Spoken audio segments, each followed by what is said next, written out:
ನಮಸ್ಕಾರ. ಈ ದಿನಕ್ಕೆ ಸ್ವಾಗತ. ನಾನು ಜಿಎಂ ಪವಿತ್ರ. ಇತ್ತೀಚೆಗೆ ಕರ್ನಾಟಕ ಅನಗತ್ಯ ವಿಚಾರಗಳಿಗೆ ಸುದ್ದಿ ಆಗ್ತಾ ಇದೆ. ಇವತ್ತು ನಿನ್ನೆ ರಾತ್ರಿ ನಡೆದಂತ ಚಿಕ್ಕಮಗಳೂರಲ್ಲಿ ಸಕ್ರಾಯನಪಟ್ಟಣ ಅಂತ ಒಂದು ಸಣ್ಣ ಗ್ರಾಮದಲ್ಲಿ ಒಬ್ಬ ಕಾಂಗ್ರೆಸ್ ಕಾರ್ಯಕರ್ತನ ಹಲ್ಲೆ ಆಗತ್ತೆ. ಏನಿಲ್ಲ, ದತ್ತ ಜಯಂತಿ ವಿಚಾರವಾಗಿ ಒಂದು ಬ್ಯಾನರ್ ಕಟ್ಟೋ ವಿಚಾರ, ಸಣ್ಣ ವಿಚಾರ. ಇದೇ ವಿಚಾರ ಹಲ್ಲೆಯಾಗಿ ಮಾರ್ಪಟ್ಟಿದೆ. ಆ ಹಲ್ಲೆ ಮಾಡಿದಂತ ಆರೋಪಿಗಳು ಬಜರಂಗ ದಳದ ಕಾರ್ಯಕರ್ತರು ಅನ್ನೋದು ಇತ್ತೀಚೆಗೆ ಈಗೀಗ ಬಂದಿರುವಂತ ಮಾಹಿತಿಯಿಂದ ಲಭ್ಯವಾಗಿದೆ. ಈಗಾಗಲೇ 5 ಜನರನ್ನ ಪೊಲೀಸರು ಬಂಧನ ಕೂಡ ಮಾಡಿದ್ದಾರೆ. ಈ ಹಿಂದೆ ಮುಸ್ಲಿಂ ಆರೋಪಿಯಾಗಿದ್ದು ಮುಸ್ಲಿಮರು ಯಾರಾದ್ರೂ ಬಿಜೆಪಿ ಅಥವಾ ಕೆಲ ಹಿಂದೂಗಳನ್ನ ಯಾರು ಹತ್ಯೆ ಮಾಡಿದ್ರೆ ಅದನ್ನ ದೊಡ್ಡ ಸುದ್ದಿಯಾಗಿ ಕೊನೆಗೆ ಒಂದಿಷ್ಟು ಗ್ಯಾಂಗ್ ಗಳನ್ನ ಕಟ್ಕೊಂಡು ಬೀದಿಗಿಳಿದು ಕೊನೆಗೆ ಕರ್ನಾಟಕವನ್ನೇ ಬಂದ್ ಮಾಡೋ ಮಟ್ಟಿಗೆ ಹೋಗ್ತಾ ಇದ್ದಂತ ಬಿಜೆಪಿಯವರು ಕಾಣೆಯಾಗಿದ್ದಾರೆ. ಜೊತೆಗೆ ನಾವು ಅಧಿಕಾರಕ್ಕೆ ಬಂದ್ರೆ ಈ ಎಲ್ಲಾ ಕೋಮು ದ್ವೇಷವನ್ನ ಮಟ್ಟ ಹಾಕ್ತೀವಿ ಅಂತ ಜನರಿಗೆ ಮಾತು ಕೊಟ್ಟಂತಹ ಕಾಂಗ್ರೆಸ್ ಕೂಡ ಇದು ಕಾಣೆಯಾಗಿದೆ. ಕೊನೆಗೆ ಎಲ್ಲಿಗ್ ಬಂದ್ ನಿಂತಿದೆ ಅಂತಂದ್ರೆ ಕಾಂಗ್ರೆಸ್ ಕಾರ್ಯಕರ್ತನದ್ದೇ ಹತ್ಯೆಯಾಗೋ ಮಟ್ಟಕ್ಕೆ ಈಗ ಸರ್ಕಾರ ಅಥವಾ ನಮ್ಮ ಸಮಾಜದಲ್ಲಿ ನಡೀತಾ ಇದೆ. ಸೊ ಈ ಬಗ್ಗೆ ಇವತ್ತಿನ ವಿಡಿಯೋದಲ್ಲಿ ಚರ್ಚೆ ಮಾಡ್ತಾ ಹೋಗೋಣ. ಆಕ್ಚುಲಿ ಬಿಜೆಪಿಯವ್ರಿಗೂ ಸಹ ಜಾಯ್ನ್ ಆಗ್ಬೇಕಾಗಿತ್ತು, ಕಾರಣಾಂತರಗಳಿಂದ ಅವ್ರ ನಂಬರ್ ಸ್ವಿಚ್ ಆಫ್ ಬರ್ತಾ ಇದೆ, ಬೇರೆಯವ್ರಿಗೆ ಕಾಂಟ್ಯಾಕ್ಟ್ ಮಾಡ್ತೀವಿ ಅಂತ ಹೇಳಿದ್ದಾರೆ. ಸದ್ಯಕ್ಕೆ ನಮ್ ಜೊತೆ ಈಗ ಕಾಂಗ್ರೆಸ್ ವಕ್ತಾರರಾಗಿರುವಂತ ರಾಘು ದೊಡ್ಡೇರಿ ಅವರಿದ್ದಾರೆ. ಸರ್ ನಮಸ್ತೆ ಸರ್, ಚರ್ಚೆಗೆ ಸ್ವಾಗತ. ನಮಸ್ಕಾರ. ಮಧ್ಯದಲ್ಲಿ ಬಿಜೆಪಿಯವರು ಜಾಯ್ನ್ ಆದ್ರೆ ನಾವು ಅವ್ರನ್ನು ಸಹ ಮಾತಾಡ್ಸೋಣ ಸರ್. ಸದ್ಯಕ್ಕೆ ನಿಮ್ಮಿಂದನೇ ಶುರು ಮಾಡ್ಬಿಡ್ತೇನೆ. ನಿಜವಾಗ್ಲೂ ಸರ್ ಇದು ವಿಷಾದಕರ, ಆಘಾತಕಾರಿ ವಿಚಾರ.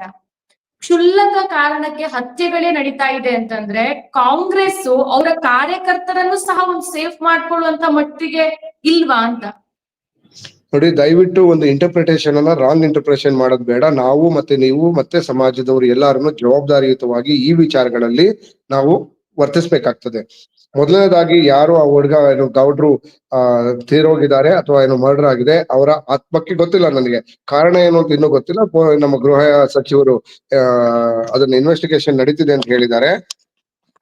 ಗಣೇಶ್ ಗೌಡ ಅಂತ ಹೇಳಿ ಏನಿದ್ದಾರೆ, ಅವರ ಕುಟುಂಬಕ್ಕೆ ಈ ಸಾವನ್ನ ಧೈರ್ಯ ಕೊಡುವಂತ ಶಕ್ತಿ ದೇವರು ಕೊಡ್ಲಿ ಅಂತ ಹೇಳಿ ಪ್ರಾರ್ಥಿಸುತ್ತಾ, ಇದು ಕಾಂಗ್ರೆಸ್ ಕಾರ್ಯಕರ್ತ ಅಥವಾ ಬಿಜೆಪಿ ಕಾರ್ಯಕರ್ತ ಅಥವಾ ಇನ್ಯಾರ್ದೋ ಮನೆ ಕುಟುಂಬದ ವ್ಯಕ್ತಿ ಅನ್ನೋ ಒಂದು ವಿಚಾರವನ್ನ ನೋಡದೆ ಸರ್ಕಾರಗಳು ಆಮೇಲೆ ಬರೋಣ.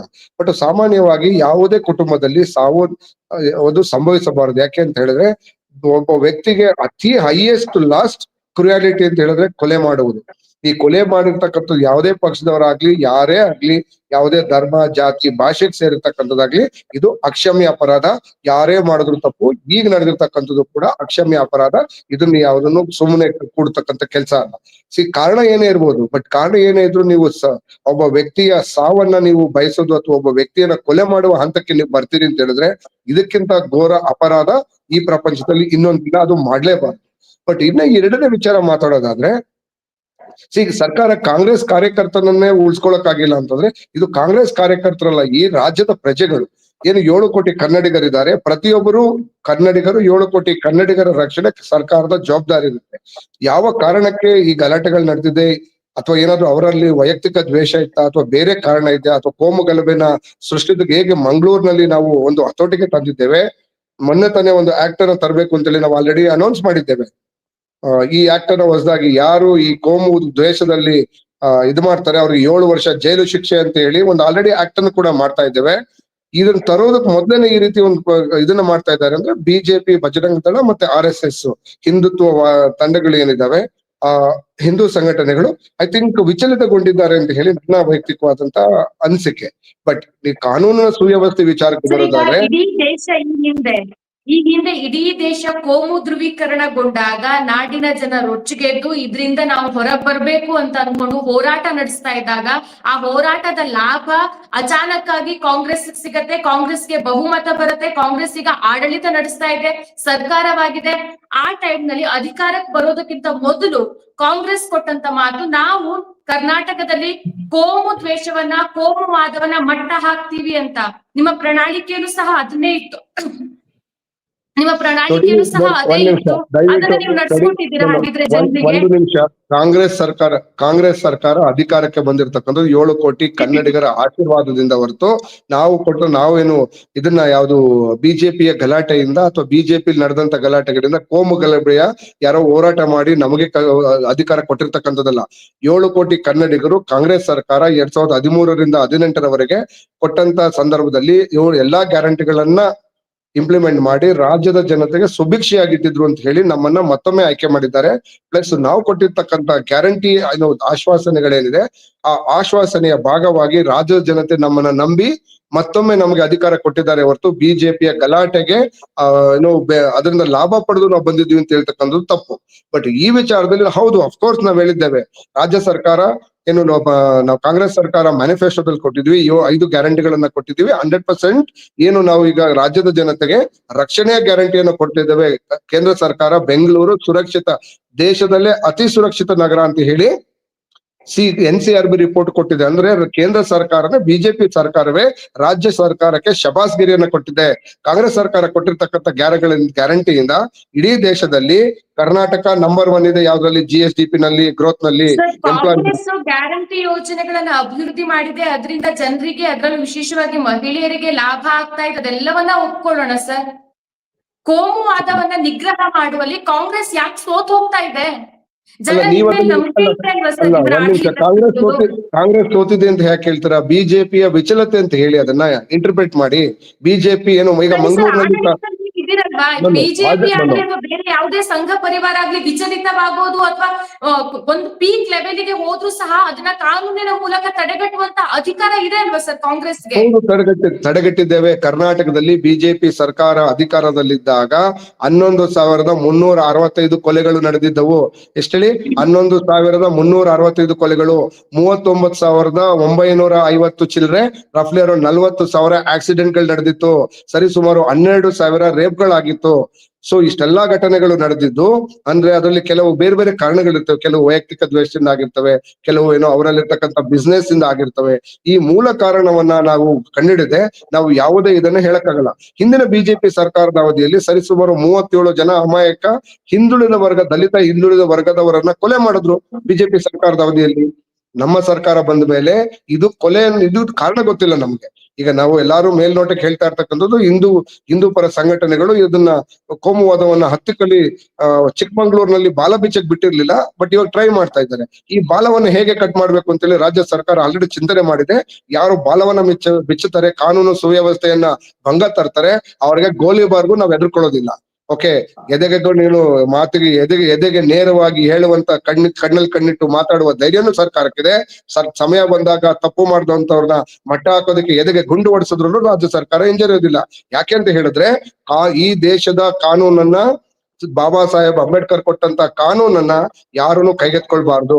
ಯಾಕೆ ಅಂತ ಹೇಳಿದ್ರೆ ಸುಳ್ಳನ್ನೇ ಮೈ ತುಂಬಾ ಹೊದ್ಕೊಂಡು ಮಲಗುವಂತ ಚಕ್ರವರ್ತಿ ಸೂಲಿಬೆಲೆ, ಸ್ವಘೋಷಿತ ಹಿಂದೂ ಕಾರ್ಯಕರ್ತ ಪುನೀತ್ ಕೆರೆಹಳ್ಳಿ, ಮತ್ತೆ ಕೋಮು ದ್ವೇಷ ಹರಡುವಂತ ಪ್ರಭಾಕರ್ ಭಟ್ ಅವರ ವಿರುದ್ಧ ಕಾಂಗ್ರೆಸ್ ಯಾವ ರೀತಿ ಕ್ರಮ ತೆಗೆದುಕೊಂಡಿದೆ? ಎಲ್ಲರೂ ಸಹ ಫೀಲ್ಡಿಗೆ ಇಳಿದು ದ್ವೇಷವನ್ನ ಹರಡ್ತಿದಾರಲ್ವಾ? ಯಾಕೆ ಯಾವುದೇ ಕ್ರಮಗಳನ್ನ ತೆಗೆದುಕೊಳ್ತಾ ಇಲ್ಲ ಹಾಗಾದ್ರೆ? ಈಗ ನಾವು ಅದು ದಕ್ಷಿಣ ಕನ್ನಡ ಮತ್ತೆ ಕರಾವಳಿ ಭಾಗದಲ್ಲಿ ನಾವು ಇವರನ್ನ 35 ಜನ ಈ ರೀತಿಯ ಕೋಮು ವಿಚಾರಗಳನ್ನ, ಕೋಮು ಗಲಭೆಗೆ ಪ್ರಚೋದನೆ ನೀಡುವವರನ್ನ ನಾವು ಗಡಿಪಾರನ್ನ ಮಾಡಿದ್ದೇವೆ. ಆ ಗಡಿಪಾರು ಮಾಡಿದ್ರಲ್ಲಿ ಅದಾದ ನಂತರ ಇದೇ ಇನ್ಕ್ಲೂಡಿಂಗ್ ಕೆರೆಹಳ್ಳಿ, ಇನ್ಕ್ಲೂಡಿಂಗ್ ಇವರು ಚಕ್ರವರ್ತಿ ಸೂಲಿಬೆಲೆ ಹೋಗ್ತೀನಿ ಅಂತ ಹೇಳಿದ್ರು. ತಾಕತ್ತಿದ್ರು ಬಂದು ನೋಡಿ, ಅಲ್ಲಿ ನೀವು ಕಾನೂನು ಸುವ್ಯವಸ್ಥೆಯನ್ನ ನಾವು ರಿಸ್ಟ್ರಿಕ್ಷನ್ ಹಾಕಿರೋದ್ರಿಂದ ಬಿಟ್ಟು ಮಾತಾಡಿದ್ದಕ್ಕೆ ಆ ಸಂವಿಧಾನಕ್ಕೆ ಎದುರುಕೊಂಡು ನಮ್ಮ ಕಾನೂನಿನ ಚೌಕಟ್ಟಿನಲ್ಲೇ ಮಾತಾಡಿದ್ರು. ಸೊ ಅದೇ ರೀತಿ ಈಗೇನು ನಡೀತಾ ಇದೆ ಇದು ವೈಯಕ್ತಿಕ, ನನ್ನ ಅಭಿಪ್ರಾಯದ ಪ್ರಕಾರ ನಿಜವಾಗ್ಲೂ ಕಾರಣ ಗೊತ್ತಿಲ್ಲ. Investigation still going on. ಒಂದು ವೈಯಕ್ತಿಕ ಕಾರಣ, ಬಿಸ್ನೆಸ್ ಆಗಿರ್ಬೋದು, ವೈಯಕ್ತಿಕ ಕಾರಣ ಇರ್ಬೋದು, ಯಾವ್ದು ಗೊತ್ತಿಲ್ಲ. ಒಂದು ಕ್ಷುಲ್ಲಕ ಕಾರಣ ಅಂತಂದ್ರೆ ಅಷ್ಟು ಸಾಮಾನ್ಯವಾಗಿ ಕ್ಷುಲ್ಲಕ ಕಾರಣ ಆಗೋದಿಲ್ಲ. ಬಟ್ ಮಂಗಳೂರಲ್ಲಿ ನಡೆದಾಗ ಚಿಕ್ಕಮಗಳೂರಲ್ಲಿ ಖಂಡಿತ ನಡೆಯೋದಕ್ಕೆ ಬಿಡೋದಿಲ್ಲ. ಯಾಕೆ ಅಂದ್ರೆ ನಮ್ಮ ಸರ್ಕಾರದ ಅಧಿಕಾರಿಗಳು, ಪೊಲೀಸ್ ಇಲಾಖೆ ಸಮೃದ್ಧವಾಗಿದೆ, ಸುಭದ್ರರಾಗಿದ್ದಾರೆ. ಮತ್ತೆ ಅದಕ್ಕೆ ಯಾರನ್ನ ಮಟ್ಟ ಎಲ್ಲಾಕ್ಬೇಕು ಅಂತ ಹೇಳುವಂತ ಕೆಲಸವನ್ನ ಮಾಡೇ ಮಾಡ್ತೇವೆ. ಅಲ್ಲ ಸರ್, ಎಲ್ಲಾನು ಸುಭದ್ರವಾಗಿದೆ ಅಂತ ಹೇಳ್ತೀರಾ. ಪ್ರತಿದಿನ ಒಂದೊಂದು ಘಟನೆ ನಡೆಯುತ್ತೆ. ಮೊನ್ನೆ ನೋಡಿದ್ರೆ ಶ್ರೀರಂಗಪಟ್ಟಣದ ಘಟನೆ ಆಯ್ತು, ಇವತ್ ನೋಡಿದ್ರೆ ನಿನ್ನೆ ನೋಡಿದ್ರೆ ಒಂದು ಕೊಲೆ ಆಗಿದೆ, ನಾಗಮಂಗಲ ಗಲಭೆ ಆಯ್ತು. ಮತ್ತೆ ಇನ್ನೇನ್ ಬೇಕು? ಮತ್ತೆ ಎಷ್ಟು ಉದಾಹರಣೆಗಳು ಬೇಕು ಸರ್? ಮತ್ತು ಇನ್ನೆಷ್ಟು ವ್ಯವಸ್ಥೆಗಳು ಹಾಳಾಗ್ಬೇಕು? ಒಂದು ನಿಮಿಷ, ಸರಿ ಆಯ್ತು, ನೀವೇ ಪೊಲೀಸ್ ಇಲಾಖೆಯಲ್ಲಿ ಇದ್ದೀರಾ ಅಂತ ಅನ್ಕೊಳ್ಳಿ. ನಾವು ಕಾನೂನಿನಲ್ಲಿ ಪೊಲೀಸಿನ ನಾವು ಯಾವುದೋ ಒಂದು ಕಾರ್ಯಕ್ರಮಕ್ಕೆ ಅವನು ಪರ್ಮಿಷನ್ ಕೇಳಿದಾಗ ನಾವು ಪರ್ಮಿಷನ್ ಅನ್ನು ಕೊಟ್ಟಿದ್ದೇವೆ. ಪರ್ಮಿಷನ್ ಕೊಟ್ಟ ಸಂದರ್ಭದಲ್ಲಿ ರಕ್ಷಣೆಗೋಸ್ಕರ ಪೊಲೀಸರನ್ನು ಡೆಪ್ಲಾಯ್ ಮಾಡಿದ್ದೇವೆ. ಪರ್ಮಿಷನ್ ತೆಗೆದುಕೊಂಡು ನಾನು ಯಾವುದೇ ಗಲಾಟೆಯನ್ನ ಇನ್ವಾಲ್ವ್ ಆಗೋದಿಲ್ಲ, ನಾನು ಯಾವುದೇ ಇದನ್ನ ಟ್ರೆಸ್ಪಾಸ್ ಮಾಡೋದಿಲ್ಲ ಅಂತೇಳಿ ಬರ್ಕೊಟ್ಟವ್ರೆ ತಪ್ಪು ಮಾಡಿದಾಗ ನೀವೇನ್ ಮಾಡ್ತೀರಿ? ಪೊಲೀಸ್ನವ್ರಿಗೆ ನಾವು ಯಾವಾಗ್ಲೂ 100 ಜನ ಪೊಲೀಸ್ನವ್ರು ಹಾಕಿ 100 ಜನ ಪ್ರೊಟೆಸ್ಟ್ 100 ಜನ ಬರ್ತಾರೆ, ಪೊಲೀಸ್ 100 ಜನ ಹಾಕಕ್ ಸಾಧ್ಯನಾ? 7 ಕೋಟಿ ಕನ್ನಡಿಗರು 7 ಕೋಟಿ. ಕಾಂಗ್ರೆಸ್ ಪಕ್ಷವನ್ನ ಯಾವುದೇ ರೀತಿಯಲ್ಲಿ ಹೊಣೆ ಮಾಡಬಾರ್ದು ಅಂತ ನೀವು ಹೇಳ್ತಿದ್ದೀರಾ? ಅಲ್ಲ, ಹೊಣೆ ಕಾಂಗ್ರೆಸ್ ಮಾಡಬಾರ್ದು. ಯಾವುದೇ ರೀತಿ ಘಟನೆಗಳು ನಡೆದ್ರು ನಾವು ಹೊಣೆಗಾರರಲ್ಲ. ನಾವು ಏನೇನ್ ರೂಲ್ಸ್ ಗಳನ್ನ ಫಾಲೋ ಮಾಡ್ಬೇಕು ಅದನ್ನೆಲ್ಲ ಮಾಡಿಸ್ಕೊಂಡಿದೀವಿ. ನೀವು ನಮ್ಮನ್ನ ಹೊಣೆ ಮಾಡ್ಬೇಡಿ ಅಂತ ನೀವು ಹೇಳ್ತಿದ್ದೀರಾ ಇಂಡೈರೆಕ್ಟ್ ಆಗಿ. ಹೊಣೆಗಾರಿಕೆಯಿಂದ ಓಡೋಗುವಂತ ಕೆಲಸ ಕಾಂಗ್ರೆಸ್ ಸರ್ಕಾರ ಮಾಡೋದಿಲ್ಲ. ಯಾಕೆ ಅಂತಂದ್ರೆ ನಾವು ಯಾವಾಗ್ಲೂ ಯಾರಿಗೋ ಎದುರಿ ನಾವು ದೂರ ಹೋಗುವಂತ ಕೆಲಸ ಮಾಡೋದಿಲ್ಲ. 100% ನಾವು ಜವಾಬ್ದಾರಿಯನ್ನ ನುಣುಚಿಕೊಂಡು ಹೋಗುವಂತ ಕೆಲಸ ಮಾಡೋದಿಲ್ಲ. ಬಟ್ ನಾನ್ ಹೇಳ್ತಾ ಇರ್ತಕ್ಕಂಥದ್ದು ಈ ರೀತಿಯ ಏನು ನೀವು ಮಂಡ್ಯದಲ್ಲಿ ನಡೆದಿರ್ತಕ್ಕಂಥ 5-6 ಘಟನೆಗಳು ಇದು ವ್ಯವಸ್ಥಿತವಾಗಿ ಬೇಕಂತಾನೆ ಮಾಡಿರ್ತಕ್ಕಂಥ ಗಲಾಟೆಗಳು. ಹುರಿಗೌಡ ನಂಜೇಗೌಡ ಬೇಕಂತಾನೆ ಘಟನೆಗಳು ನಡೀತಾ ಇದೆ ಅಂತಂದ್ರೆ ಅದನ್ನ ನಿಗ್ರಹ ಮಾಡೋಕ್ ಯಾಕೆ ಆಗ್ತಾ ಇಲ್ಲ ಅಂತ ನಮ್ಮ ಪ್ರಶ್ನೆ ಇರೋದು. ಹೌದು, ಸೊ ಅದನ್ನ ನಿಗ್ರಹ ಮಾಡುವಂತ ನಿಮ್ಮ ಬಾಯಿಂದನೇ ಬಂತು ಸರ್, ಅದು ಬೇಕಂತ ಆಗ್ತಾ ಇದೆ ಅಂತ. ನೀವೇ ಆ ವರ್ಡ್ ಅನ್ನ ಯೂಸ್ ಮಾಡಿದ್ರಿ, ಬೇಕು ಅಂತಾನೆ ನಡೀತಾ ಇದೆ ಅಂತ. ಸರಿ, ಹಾಗಿದ್ರೆ ಒಂದು ವರ್ಗ ಅಥವಾ ಒಂದು ಸಮುದಾಯ ಬೇಕು ಅಂತಾನೆ ಮಾಡ್ತಾ ಇದೆ ಅಂತ ಅಂದಾಗ ಅದನ್ನ ಯಾಕೆ ಕಡಿವಾಣ ಹಾಕೋಕ್ ಆಗ್ತಾ ಇಲ್ಲ ಅಂತವ್ರನ್ನ? ನೋಡಿ, ಒಂದು ಏನಾಗಿದೆ ಈಗ ಗಾಂಜಾ ಗಾಂಜಾ ಅಥವಾ ಈ ಮದ್ಯದ ಅಮಲಿನಲ್ಲಿ ಕುಡಿದಿರ್ತಕ್ಕಂಥವ್ರಿಗೆ ಅವ್ರಿಗೆ ಈ ವಿಚಾರಗಳು ಅರ್ಥ ಆಗೋದಿಲ್ಲ ಅಂತ ಹೇಳಿ ಅವರನ್ನ ನಾವು ಶಾಂತಿ ಸಭೆಗಳನ್ನ ಆಲ್ರೆಡಿ ಮಾಡಿದ್ದೇವೆ. ಮಂಡ್ಯ ಒಂದು ಶಾಂತಿಯ ನಾಡು, ಮಂಡ್ಯ ಅಂದ್ರೆ ಇಂಡಿಯಾ ಅಂದ್ರೆ ಮಂಡ್ಯ ಅನ್ನುವಂತ ನಾಡಿದೆ, ಅದಕ್ಕೆ ಕೆಟ್ಟ ಹೆಸರು ತರಬೇಡಿ ಅಂತೇಳಿ ಅಲ್ಲಿರ್ತಕ್ಕಂಥ ಧಾರ್ಮಿಕ ಮುಖಂಡರುಗಳು, ರಾಜಕೀಯ ಮುಖಂಡರನ್ನ ಎಲ್ಲರನ್ನು ಕರೆದು ಮಾತಾಡಿದ್ದೇವೆ. ಮತ್ತೆ ಅದನ್ನ ಮುಂದೆ ಮರುಕಳಿಸಿದ ಹಾಗೆ ಮಂಡ್ಯಕ್ಕೆ ಯಾಕೆ ಕೆಟ್ಟ ಹೆಸರು ತರಬೇಕು ಅಂತ ಹೇಳಿ ಇದು ಮಾಡಿದಾಗ ಒಂದು ವಿಚಾರ ಬೆಳಕಿಗೆ ಬಂದಿರ್ತಕ್ಕಂಥದ್ದು, ಅಲ್ಲಿರ್ತಕ್ಕಂಥ ಕಂಪ್ಲೇಂಟ್ ಕೊಟ್ಟಿರ್ತಕ್ಕಂಥ ಅಲ್ಲಿನ ಕೆಲವು ಲೀಡರ್ಸ್ ಗಳು ಹೇಳಿರ್ತಕ್ಕಂಥದ್ದು ಏನು ಅಂದ್ರೆ ಕಳೆದ 10ರಿಂದ 15 ವರ್ಷಗಳಲ್ಲಿ ಇಲ್ಲೊಂದಷ್ಟು ಈ ತೋಳಗಳು ಬಂದು ಸೇರ್ಕೊಂಡಿದ್ದಾವೆ. ಈ ಗಲಾಟೆ ಸೃಷ್ಟಿ ಮಾಡ್ಬೇಕು ಅಂತಾನೆ ಒಂದಷ್ಟು ತೋಳಗಳು ಬಂದು ಸೇರ್ಕೊಂಡಿದ್ದಾವೆ. ಅವ್ರು ಯಾರು ನಮ್ಮ ಸ್ಥಳೀಯರೆಲ್ಲ ಬಂದು ಬಟ್ ಇಲ್ಲಿ ಸೆಟ್ಲ್ ಆಗಿದ್ದಾರೆ, 10-12 ವರ್ಷದಿಂದ ಬಂದು ಸೇರ್ಕೊಂಡಿದ್ದಾರೆ. ಅವರೇ ಈ ಗಲಾಟೆಗಳನ್ನ ಮಾಡ್ತಾ ಇರೋದ್ರಿಂದ ಯಾರು ಫ್ರೀಯಾಗಿ ರೋಡಲ್ಲಿ ಓಡಾಡೋಕ್ ಬಿಟ್ಟಿದ್ದಾದ್ರು ಯಾಕೆ? ಒಂದ್ ನಿಮಿಷ, ಫ್ರೀಯಾಗಿ ಓಡಾಡೋಕ್ ಬಿಟ್ಟಿದ್ರಿಂದ ಈಗ ಬಲಿಪಶು ಆಗಿದ್ದು ಒಬ್ಬ ಕಾಂಗ್ರೆಸ್ ಕಾರ್ಯಕರ್ತ. ಆತ ಕಾಂಗ್ರೆಸ್ ಕಾರ್ಯಕರ್ತ ಅಂತ ಹೇಳೋದಕ್ಕಿಂತ ನಾಗರಿಕ, ಪ್ರಜ್ಞಾವಂತ ನಾಗರಿಕ ಅಂತ ಹೇಳ್ಬೋದಲ್ವಾ? ಪ್ರಜ್ಞಾವಂತ ನಾಗರಿಕರಿಗೆ ನಾ ಮೊದ್ಲೇ ಹೇಳ್ದೆ, ಈ ಸಾವಿನಲ್ಲಿ ಯಾವುದೇ ಸಾವಾದ್ರೂ ಸಾವನ್ನ ನಾವು ಖಂಡಿಸ್ಲೇಬೇಕು. ಯಾವುದೇ ಮನೆಯಲ್ಲಾಗ್ಲಿ, ಯಾವುದೇ ಮನೆಯಲ್ಲಿ ಈ ಸಾವು ಸಂಭವಿಸಿದ್ರೆ ಅದನ್ನ ನಾವು ಯಾವಾಗ್ಲೂ ಅದನ್ನ ಫೇವರ್ ಆಗಿ ನಾನು ಅದನ್ನ ಒಂದು ರಾಜಕೀಯ ದ್ವೇಷ ಅಥವಾ ಧರ್ಮಾಧಾರಿತ ದ್ವೇಷ ಅಂತ ನೋಡಿದ್ರೆ ಒಂದು ಮನುಷ್ಯ ಕುಲಕ್ಕೆ ಎಗೇನ್ಸ್ಟ್ ಇರ್ತಕ್ಕಂಥ ಒಂದು ಕ್ರೂಯಲ್ ಆಕ್ಟ್ ಇದು. ಸೊ ಅದನ್ನ ನಾವು 100% ಎಲ್ಲಾರು ಒಟ್ಟಿಗೆ ಸೇರಿ ಅದನ್ನ ಸ್ಟಾಪ್ ಮಾಡ್ಬೇಕು. ಬಟ್ ಚಿಕ್ಕಮಗಳೂರಿನಲ್ಲಿ ಕಳೆದ 2.5 ವರ್ಷದಿಂದ ಯಾವುದೇ ಗಲಾಟೆಗಳು ನಡೆದಿರಲಿಲ್ಲ. ಚಿಕ್ಕಮಗಳೂರಿನಲ್ಲಿ ಯಾವಾಗ ಗಲಾಟೆಗಳು ನಿಂತಿತ್ತು, ಬಿಜೆಪಿಯವರು, ಬಜರಂಗ ದಳದವರು ಮತ್ತೆ RSS ಅವರು ರಾಜಕೀಯ ಅಸ್ತಿತ್ವ ಕಳೆದೋಗ್ತಾ ಇದೆ, ನಾವು ಚಿಕ್ಕಮಗಳೂರು ಮತ್ತೆ ಕರ್ನಾಟಕ ರಾಜ್ಯದಲ್ಲಿ ಮತ್ತೊಮ್ಮೆ ನಾವು ಅಧಿಕಾರಕ್ಕೆ ಬರೋದಿಲ್ಲ ಅಂತ ಹೇಳಿ ಅವ್ರು ಏನ್ ಮಾಡ್ತಾ ಇದ್ದಾರೆ, ಮಂಡ್ಯ ಮತ್ತೆ ಈ ಮಂಗಳೂರಲ್ಲಿ ಏನ್ ಪ್ರಯತ್ನ ಮಾಡಿದ್ರು ಅದನ್ನ ಬೇರೆ ರಾಜ್ಯಗಳಿಗೆ ಸ್ಪ್ರೆಡ್ ಮಾಡ್ಬೇಕು, ಬೇರೆ ಜಿಲ್ಲೆಗಳಿಗೆ ಸ್ಪ್ರೆಡ್ ಮಾಡುವಂತ ಕೆಲಸವನ್ನ ಮಾಡ್ತಾ ಇದ್ದಾರೆ. ಅದಕ್ಕೆ ನಾವು ಆಲ್ರೆಡಿ ಅದನ್ನ ನಮ್ಗೆ ಇಂಟೆಲಿಜೆನ್ಸ್ ರಿಪೋರ್ಟ್ ಬಂದಿದೆ, ಅದನ್ನ ಆಲ್ರೆಡಿ ನಾವು ಮಟ್ಟ ಹಾಕುವಂತ ಪ್ರಯತ್ನ ಮಾಡ್ತಾ ಇದೀವಿ. ಇಲ್ಲಿ ಏನಾಗ್ತಾ ಇದೆ, ಬಿಜೆಪಿ ಅವರು ಮಾಡಿಸ್ತಾ ಇದ್ದಾರೆ ಅಂತಾನಾ? 1000% ನಿಮಗೆ ಮತ್ತೊಮ್ಮೆ ಡೌಟ್ ಎಲ್ಲಿಂದ ಬಂತು ನಿಮ್ಗೆ? ಬಿಜೆಪಿಯವರು ರಾಜಕೀಯವಾಗಿ ಯಾಕೆ ಇದೆಲ್ಲ ಮಾಡಿಸ್ತಾರೆ ಅಂತ ಹೇಳಿದ್ರೆ, ಬಿಜೆಪಿಯವರು ರಾಜಕೀಯವಾಗಿ ಯಾವುದೇ ಚುನಾವಣೆಯನ್ನ ಗೆಲ್ಲೋದಕ್ಕೆ ಅವ್ರಿಗೆ ಸಾಮರ್ಥ್ಯ ಇಲ್ಲ. ರಾಜ್ಯದ ಜನತೆ ಇಲ್ಲಿವರೆಗೂ ಅವ್ರಿಗೆ ಫುಲ್ ಮೆಜಾರಿಟಿ ಕೊಟ್ಟೇ ಇಲ್ಲ. ಹಾಗಾಗಿ ಅವ್ರು ಹೇಗಾದ್ರೂ ಮಾಡಿ ನಾವು ಒಂದು ಸರಿ ಕಾಂಗ್ರೆಸ್ ಸರ್ಕಾರ, ಇಲ್ಲಿವರೆಗೂ ಕಾಂಗ್ರೆಸ್ ಫಸ್ಟ್ ಟೈಮ್ ಅಲ್ಲ, 1994 ನಂತರ 99, 2013, 2023 ಬಾರಿ ನಾವು ಫುಲ್ ಟೈಮ್ ಮೆಜಾರಿಟಿ ಅದು ಫುಲ್ ಮೆಜಾರಿಟಿ ಬಂದಿದ್ದೇವೆ. 138 142 ಸೀಟ್ಸ್ ಗೆದ್ದ ನಂತರ ಬಿಜೆಪಿ ಅವ್ರಿಗೆ ಆತಂಕ ಶುರುವಾಗಿದೆ. ಎಲ್ಲಿ ದಕ್ಷಿಣ ಭಾರತ ಮುಕ್ತ ಬಿಜೆಪಿ ಆಗಿದೆ. ಇನ್ನು ಕರ್ನಾಟಕದಲ್ಲಿ ಫಾರ್ ಎವರ್ ಇನ್ಯಾವುದು 1 ಸೀಟ್ಗಳು ಗೆಲ್ಲಕ್ ಸಾಧ್ಯ ಇಲ್ಲ. ಕಾಂಗ್ರೆಸ್ ಸರ್ಕಾರ ಕೊಡ್ತಾ ಇರ್ತಕ್ಕಂಥ ಅಭಿವೃದ್ಧಿ ಕೆಲಸಗಳು ಮತ್ತೆ ಗ್ಯಾರಂಟಿ ಯೋಜನೆಗಳಿಂದ ರಾಜ್ಯದ ಜನತೆ ಬಿಜೆಪಿಯನ್ನ ರಿಜೆಕ್ಟ್ ಮಾಡ್ಬಿಡ್ತಾರೆ ಅಂತ ಭಯದಿಂದ ಹೇಗಾದ್ರೂ ನಾವು ಇದರಲ್ಲಿ ಕೆಟ್ಟ ಹೆಸರು ತರಬೇಕು ಅಂತ ಹೇಳಿ ಈ ರೀತಿಯಾದಂತ ಕೃತ್ಯಗಳಲ್ಲಿ ಭಾಗವಹಿಸ್ತಾ ಇದ್ದಾರೆ ಬಿಜೆಪಿ, RSS ಮತ್ತು ಬಜರಂಗ ದಳ. ತಂಡ. ಅದನ್ನ ನಾವು 100% ಸರಿ ತಿಕ್ಕಿ ಸರ್, ಇದನ್ನ ಸ್ಟಾಪ್ ಬಿಜೆಪಿ ಮಾಡ್ತೀವಿ. ಸರಿಯಾಗಿ ಅಭಿವೃದ್ಧಿ ಮಾಡ್ತಿಲ್ಲ, ಬಿಜೆಪಿ ಇದ್ದಲ್ಲಿ ಜನ ಸುಭಿಕ್ಷವಾಗಿ ಇರ್ಲಿಲ್ಲ ಅಂತ ಅನ್ಕೊಂಡು ಜನ ನಿಮ್ಗೆ ಬಹುಮತವನ್ನ ಕೊಟ್ಟಿದ್ರು, ಸಂಪೂರ್ಣ ಬಹುಮತವನ್ನ ಕೊಟ್ಟಿದ್ರು. ಆದ್ರೆ ಈಗ ಜನರಿಗೆ ಏನ್ ಅನಿಸ್ತಾ ಇದೆ, ಈಗ ಸೋಷಿಯಲ್ ಮೀಡಿಯಾಗಳಲ್ಲಿ ನೋಡಿದ್ರೆ ಜನ ಏನ್ ಅಂತಿದ್ದಾರೆ ಅಂತಂದ್ರೆ, ನಾವು ಕಾಂಗ್ರೆಸ್ಗೆ ಬಹುಮತವನ್ನ ಕೊಟ್ಟಿದ್ದು ಬೀದಿಲ್ ಹೆಣ ಆಗೋಕ ಅಂತ ಕೇಳ್ತಿದ್ದಾರೆ. ಇದಕ್ಕೆ ಏನ್ ಉತ್ತರ ಕೊಡ್ತೀರಿ ನೀವು ಕಾಂಗ್ರೆಸ್ ಕಡೆಯಿಂದ? ಓಕೆ, ನೀವು ಸೋಷಿಯಲ್ ಮೀಡಿಯಾ ದಯವಿಟ್ಟು ತಿಳ್ಕೊಳ್ಳಿ. ಸೋಷಿಯಲ್ ಮೀಡಿಯಾದಲ್ಲಿ ಇರ್ತಕ್ಕಂತ 99% ಅದ್ರಲ್ಲಿ ಒಂದು 10% ತೆಗೆದಾಕೋಣ. 90% ಎಲ್ಲ KRSS ಅಕ್ರಾಸ್ ಇಂಡಿಯಾ ಎಲ್ಲ ಕಾರ್ಪೊರೇಟ್ ಕಂಪನಿಗಳು. ದಯವಿಟ್ಟು ಮಾತಾಡಕ್ ಬಿಡಿ ಪ್ಲೀಸ್. ಉತ್ತರ ಕೊಡಿ ನೀವು. ಪ್ಲೀಸ್ ನಾನು ಹೇಳ್ತೇನೆ, ದಯವಿಟ್ಟು ನಾನು ಮಾತಾಡಕ್ ಬಂದಿರೋದು 90% ಕಾರ್ಪೊರೇಟ್ ಕಂಪನಿಗಳು ಇಂಡೈರೆಕ್ಟ್ ಆಗಿ ಬಿಜೆಪಿ ಅವರು ಕಾರ್ಪೊರೇಟ್ ಕಂಪನಿಗಳಿಂದ ಸಂಬಳ ಕೊಡಿಸಿ ಅವರನ್ನ ಬಿಜೆಪಿ ಅವರ ಪರವಾಗಿ ವಿರೋಧ ಪಕ್ಷಗಳ ಪರವಾಗಿ ಕಾಂಗ್ರೆಸ್ ಸರ್ಕಾರದ ವಿರುದ್ಧ ಎತ್ತು ಕಟ್ಟುವಂತ ಕೆಲಸ ಇಂಡೈರೆಕ್ಟ್ ಆಗಿ ಸೋಷಿಯಲ್ ಮೀಡಿಯಾದಲ್ಲಿ ನಡೀತಿದೆ. 90% ಬಂದಿರತಕ್ಕಂತ ಮಾಹಿತಿಗಳೆಲ್ಲ ವಾಟ್ಸ್ಆಪ್ ಯೂನಿವರ್ಸಿಟಿಯಿಂದ ಸ್ಪ್ರೆಡ್ ಆಗ್ತಾ ಇದೆ. ಹಾಗಾಗಿ ಅಷ್ಟೋ ಸುಳ್ಳು ಸುದ್ದಿಗಳು ಬಿಜೆಪಿಯ ಫೇಕ್ ಯೂನಿವರ್ಸಿಟಿಯಿಂದ ಬಂದಿರತಕ್ಕಂಥದ್ದು. ಸೊ ಹಾಗಾಗಿ ನಮ್ಗೆ ರಾಜ್ಯಕ್ಕೆ ಆಲ್ರೆಡಿ ಮಾಹಿತಿ ಇದೆ. ಏನು 90% ಸೋಷಿಯಲ್ ಮೀಡಿಯಾದಲ್ಲಿ ಇದ್ದಾರೆ, ಅವರಿಗೆ ಸಂಬಳ ಎಲ್ಲಿಂದ ಬರ್ತಾ ಇದೆ, ಏನು ಈಗ ಬಿಜೆಪಿ ಕಂಟ್ರೋಲ್ಡ್ ಕಾರ್ಪೊರೇಟ್ ಕಂಪನಿಗಳು ಒಂದು ದೇಶಾದ್ಯಂತ ಒಂದು 5 ಲಕ್ಷ ಈ ರೀತಿಯ ಸೋಷಿಯಲ್ ಮೀಡಿಯಾ ಮಾಂಗರ್ಸ್ ಗಳನ್ನ ಇದನ್ನ ಇಟ್ಕೊಂಡಿದ್ದಾರೆ. ಅವ್ರು ಅವ್ರ ಕೆಲಸ ಏನು ಅಂತಂದ್ರೆ ಬೇಕಾಗಿರೋರ ಮೇಲೆ ನೆಗೆಟಿವ್ ಮಾತಾಡೋದು, ಕ್ಯಾರೆಕ್ಟರ್ ಅಸಾಸಿನೇಷನ್, ಸರ್ಕಾರಕ್ಕೆ ಕಮೆಂಟ್ ಮಾಡುವಂತ 90% ಜನ ಬಿಜೆಪಿ ಐಟಿ ಸೆಲ್ ಇಂದ ದುಡ್ಡು ತಗೊಂಡು ಕಮೆಂಟ್ ಮಾಡ್ತಿರೋರು. ನಾನು ಬಿಜೆಪಿ ಐಟಿ ಸೆಲ್ ಅಲ್ಲ. ಈಗ ನಾನೇ ಪ್ರಶ್ನೆ ಮಾಡ್ತಿದ್ದೀನಿ, ನಿಮ್ಮನ್ನ ಬಹುಮತದಿಂದ ಗೆಲ್ಲಿಸಿರೋದಕ್ಕೆ ಜನ ಬೀದಿಯಲ್ಲಿ ಹೆಣವಾಗ್ಬೇಕಾ ಅಂತ ನಾನೇ ಪ್ರಶ್ನೆ ಮಾಡ್ತಿದ್ದೀನಿ ಸರ್. ಇದಕ್ಕೆ ಅದು ಉತ್ತರ ಕೊಡಿ.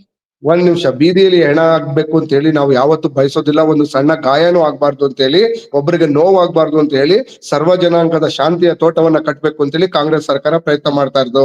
ಹಿಂದಿನ ಸರ್ಕಾರದ ಬಿಜೆಪಿ ಸರ್ಕಾರ ಯಡಿಯೂರಪ್ಪ ಬೊಮ್ಮಾಯಿ ಅವರ ಅವಧಿಯಲ್ಲಿ 11,365 ಕೊಲೆಗಳು ನಡೆದು, 11 ಸಣ್ಣದಲ್ಲ, ಸರಿಸುಮಾರು 40,000 ಆಕ್ಸಿಡೆಂಟ್ ಅಲ್ಲಿ 10,000 ಜನ ಸತ್ತಿದ್ರು.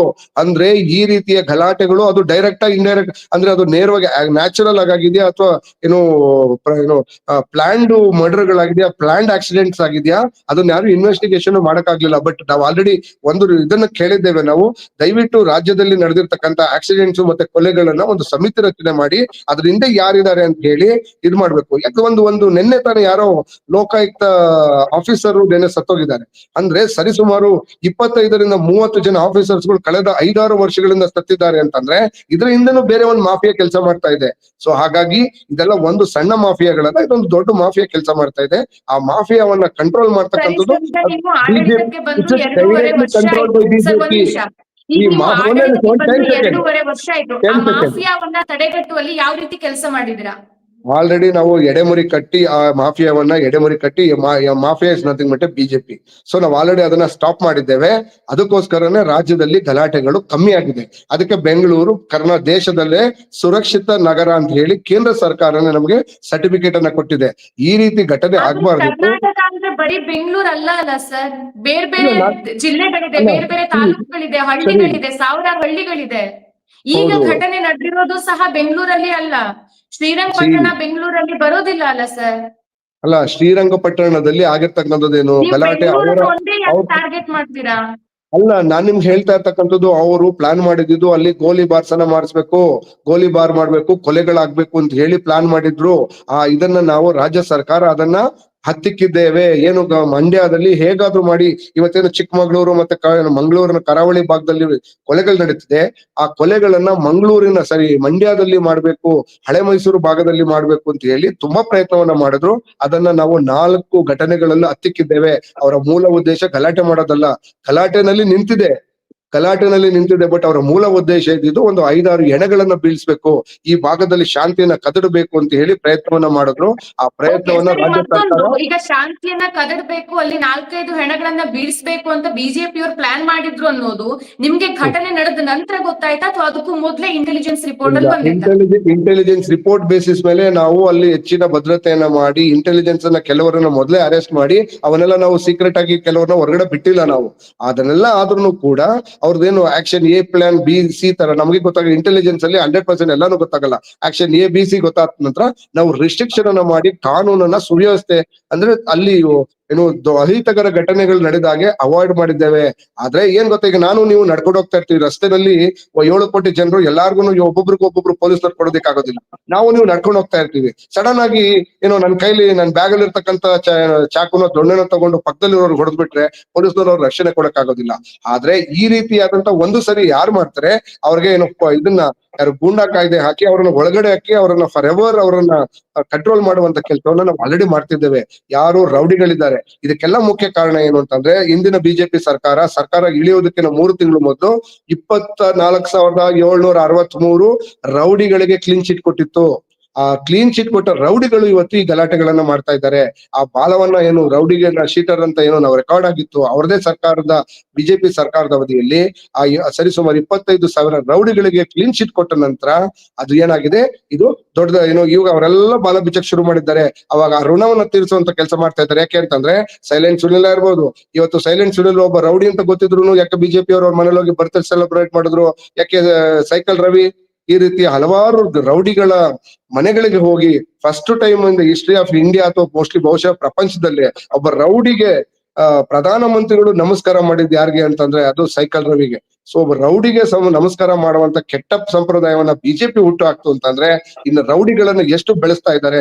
ಆ ರೌಡಿಗಳಿಗೆ ಏನು ಕ್ಲೀನ್ ಚಿಟ್ ಅನ್ನ ಕೊಟ್ಟಿದ್ರು, ಆ ಕ್ಲೀನ್ ಚಿಟ್ ನ ಭಾಗವಾಗಿ ಅವ್ರಿಗೆ ಏನೋ ಋಣವನ್ನ ಸಂದಾಯ ಮಾಡುವಂತ ಕೆಲಸದಲ್ಲಿ ಈ ರೌಡಿಗಳೆಲ್ಲ ಸೇರ್ಕೊಂಡು ಈ ಗಲಾಟೆಗಳನ್ನ ಮಾಡುವಂತ ಕೆಲಸ ಮಾಡ್ತಾ ಇದ್ದಾರೆ. 100% ಕಾಂಗ್ರೆಸ್ ಸರ್ಕಾರ ನಿಜವಾಗ್ಲೂ ಈಗ್ಲೂ ಸಹ ಈ ಕ್ಷಣದ ತನಕನಾದ್ರೂ ಜಾತ್ಯತೀತ ಅಂತ ನಿಮ್ಗೆ ಅನ್ಸತ್ತಾ? ಅಲ್ಲ ನೋಡಿ, ನಮ್ದು ಸೆಕ್ಯುಲರ್ ನಮ್ಮ ಕಾನ್ಸ್ಟಿಟ್ಯೂಷನ್ ಇದೆ, ಭಾರತದ ಸಂವಿಧಾನ. ಕಾಂಗ್ರೆಸ್ ಸರ್ಕಾರ ಸೆಕ್ಯುಲರ್ ಕಂಟ್ರಿ, ಸೆಕ್ಯುಲರ್ ಏನೋ ಸರ್ಕಾರ. ನಮ್ಮ ಸಂವಿಧಾನ ಹೇಗಿದೆ, ಸಂವಿಧಾನದ ಆಶಯದಲ್ಲಿ ಸಂವಿಧಾನ ಏನ್ ಹೇಳುತ್ತೋ ಅದನ್ನ ಬಿಟ್ಟು ಒಂದು ಲೈನು ನಾವು ಆಚೆ ಹೋಗೋದಿಲ್ಲ. ನಾವು ಪ್ರಿಯಾಂಕ್ ಖರ್ಗೆ ಅವ್ರು ಹೇಳಿದ್ರು, ತಾಕತ್ತಿದ್ರೆ ನಿಮ್ಗೆ ಏನು ನಾವೀಗ ಸಂವಿಧಾನದ ವಿರುದ್ಧ ಮಾತಾಡಿ, ನೀವು ಸಂವಿಧಾನದ ವಿರುದ್ಧ ನೀವೇನಾದ್ರೂ ಆಕ್ಷನ್ ತಗೊಳ್ಳಿ, ನಾವು ಸಂವಿಧಾನದ ಪ್ರಕಾರ ಆಕ್ಷನ್ ತಗೋತೀವಿ. ಬಾಯಿ ಮುಚ್ಕೊಂಡು ಈಗ ಮಂಗಳೂರಿನಲ್ಲಿ ಅಲ್ಲೆಲ್ಲ ಗಲಾಟೆಗಳು ನಿಂತಿದೆ. ಅದೇ ರೀತಿ ಚಿಕ್ಕಮಗಳೂರಿನಲ್ಲಿ ಈಗ ನಾ ಹೇಳಿದ್ನಲ್ಲ ಅವಾಗ್ಲೇ, ದಾರಿನಲ್ಲಿ ನಡ್ಕೊಂಡು ಹೋಗ್ತಾ ಇರ್ತೀವಿ, ಬ್ಯಾಗ್ ನಲ್ಲಿ ಏಕಾಏಕಿ ಬಂದ್ಬಿಟ್ಟು ಒಂದು ಚಾಕುನ ದೊಣ್ಣೆನ ತಗೊಂಡು ಅಟ್ಯಾಕ್ ಮಾಡ್ಬಿಟ್ರೆ ಅದನ್ನ ಅವಾಯ್ಡ್ ಮಾಡೋದಕ್ಕಾಗೋದಿಲ್ಲ. ಯಾಕೆಂದ್ರೆ ಅವ್ರಿಗೆ ಗೊತ್ತಿರೋದಿಲ್ಲ ಆ ರೀತಿ ಗಲಾಟೆಗಳಾಗುತ್ತೆ ಅಂತ ಹೇಳಿ. ಈ ರೌಡಿಗಳು ಏನ್ 25,000 ಬಿಜೆಪಿಯ ಸಮಯದಲ್ಲಿ ಬಿಟ್ಟು ಕೊಟ್ಟಂತ ಏನೋ ಕ್ಲೀನ್ ಚಿಟ್ ಕೊಟ್ಟಂತ ರೌಡಿಗಳು ಇವತ್ತು ಇಷ್ಟು ದೊಡ್ಡದಾಗಿ ಇಷ್ಟು ಅಗಾಧವಾಗಿ ರಾಜ್ಯಕ್ಕೆ ಅಶಾಂತಿಯನ್ನು ತರ್ತಾ ಇದ್ದಾರೆ.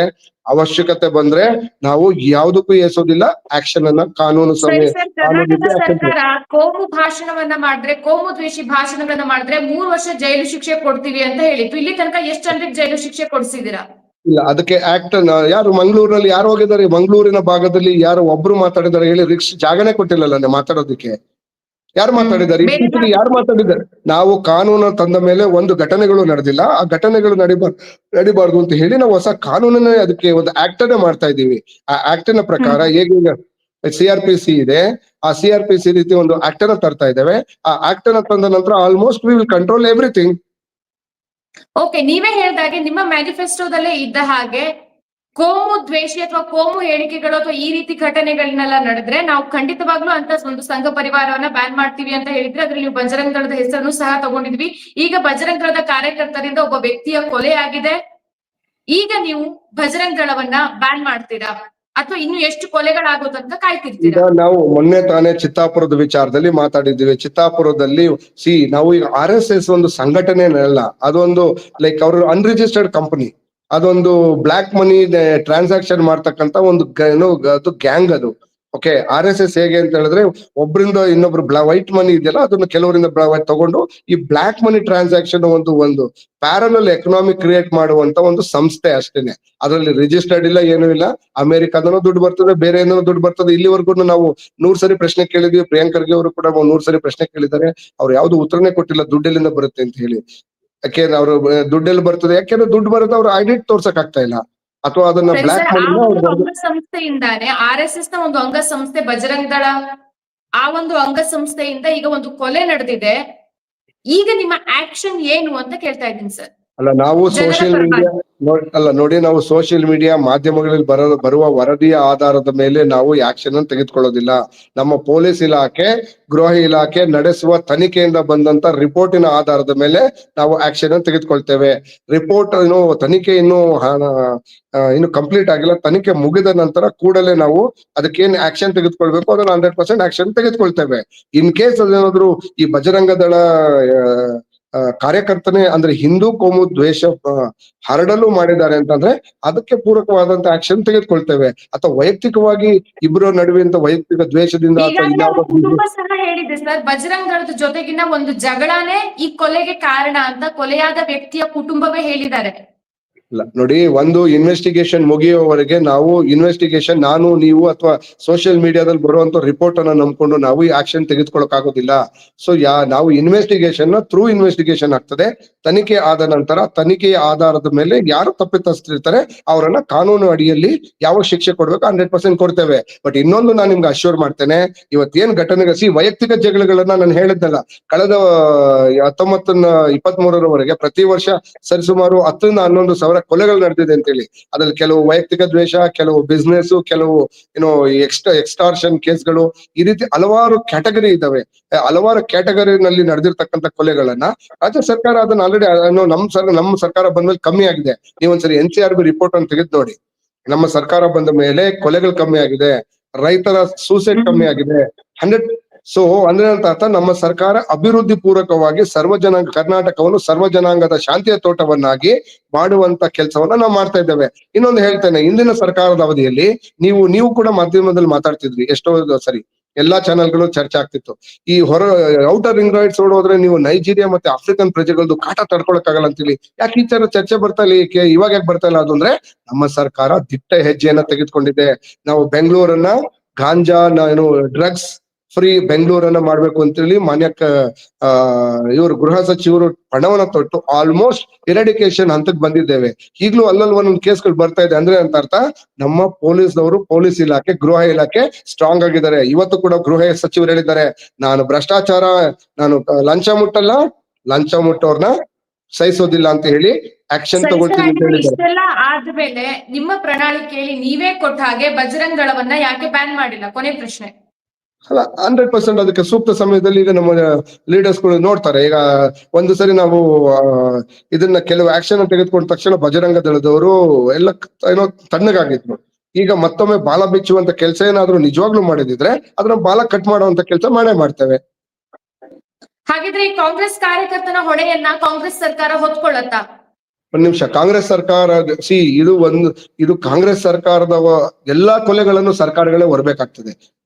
ಓಕೆ, ಯಾಕೆಂತಂದ್ರೆ ಈಗ ಅದು ವೈಯಕ್ತಿಕ ಕಾರಣಗಳಿಂದ ಆಗಿರ್ತಕ್ಕಂಥ ಕೊಲೆನಾ ಅಥವಾ ಬೇರೆ ಬೇರೆ ಕಾರಣಕ್ಕಾಗಿರ್ತಕ್ಕಂಥದ ನಾವು ಅದನ್ನ ಸ್ಟಡಿ ಮಾಡ್ಬೇಕಾಗ್ತದೆ. ಬಟ್ 100% ನಾವೆಲ್ಲ ಚರ್ಚೆ ಮಾಡ್ಬೇಕು. ಕಾರ್ಯಕರ್ತರಿಂದ ವೈಯಕ್ತಿಕ ಕಾರಣದಿಂದ ಅಲ್ಲ, ಆತ ಕಾಂಗ್ರೆಸ್ ಕಾರ್ಯಕರ್ತ ಅಂತ ಗೊತ್ತಾಗಿ, ಕಾಂಗ್ರೆಸ್ ಪಕ್ಷ ಸೆಕ್ಯುಲರ್ ಅಂತ ಗೊತ್ತಾಗಿ, ಆ ಒಂದು ದ್ವೇಷದಿಂದಾನು ಸಣ್ಣ ಇದ್ವಂತ ಒಂದು ಕ್ಷುಲ್ಲಕ ಕಾರಣ ಇದ್ದಿದ್ದು ದೊಡ್ಡ ಮಟ್ಟಕ್ಕೆ ತಿರುಗಿ ಆಗಿದ್ದಾದ್ರೆ ಇದು ತನಿಖೆಯಿಂದ ಹೊರಗೆ ಬಂದ್ರೆ ಆಗ ನಿಮ್ಮ ಸರ್ಕಾರ ಹೊಣೆಯನ್ನ ಹೊಂದ್ಕೊಳ್ಳುತ್ತೆ. ರಾಜ್ಯ ಸರ್ಕಾರಗಳು ಇಫ್ ಅಂಡ್ ಬಟ್ಸ್ ಅಲ್ಲಿ ಕೆಲಸ ಮಾಡಬಾರ್ದು, ಮಾಡುವುದೂ ಇಲ್ಲ. ನಾವು ಹೀಗಿದ್ರೆ ಹಾಗಿದ್ರೆ, ಹಿಂಗಾಗ್ಬಿಟ್ರೆ ಹಾಗಾಗ್ಬಿಟ್ರೆ, ಹಿಂಗಾಗಿದ್ರೆ ಏನ್ ಮಾಡ್ಬೇಕು, ಹಂಗಾದ್ರೆ ಏನ್ ಮಾಡ್ಬೇಕು ಅಂತೇಳಿ ನಾವು ಮಾಡೋಕ್ಕಾಗಲ್ಲ. ವೈಯಕ್ತಿಕ ಕಾರಣ ಇರ್ಬೋದು ಅಂತ ನೀವ್ ಹೇಗೆ ಹೇಳ್ತೀರಿ? ನೀವ್ ಹೇಗಾಗಿಲ್ಲ ಅಲ್ಲಿ ಇಫ್ ಅಂತ ಯೂಸ್ ಮಾಡ್ತೀರಾ? ನಾನು ಇಫ್ ಅಂಡ್ ಬಟ್ಸ್ ಅಂತ ನಾನು ಹೇಳ್ತಾ ಇರತಕ್ಕಂಥದ್ದು, ತನಿಖೆಯಾದ ನಂತರ ನಾವು ಅದನ್ನ ಆಕ್ಷನ್ ತೆಗೆದುಕೊಳ್ತೇವೆ. ತನಿಖೆ ಪೂರ್ಣ ಪ್ರಮಾಣದಲ್ಲಿ ಮುಗಿಯದೇ ಇರತಕ್ಕಂತ ಸಂದರ್ಭದಲ್ಲಿ ನಾವು ಅದನ್ನ ಹೇಳೋದಿಕ್ ಬರೋದಿಲ್ಲ.